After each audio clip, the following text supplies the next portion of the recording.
All right, after we get our filled panels on, we're gonna go ahead and measure our top row. We're gonna measure from the shelf here to the 2x2.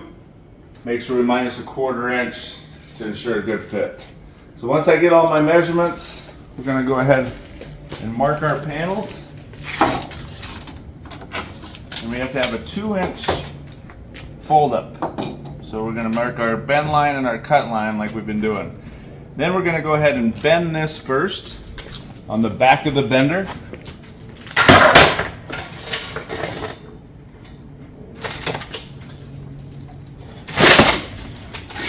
And then we'll go ahead and cut this.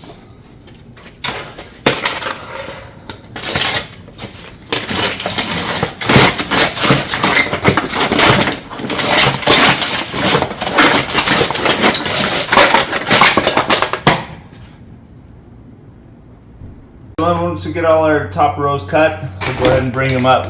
Now these will distort a little bit when I'm cutting them and bending them.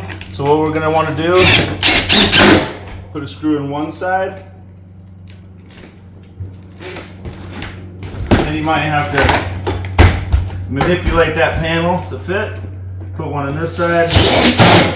And then we'll come back in the middle and go ahead and push down that middle and start filling in the rest of my fasteners.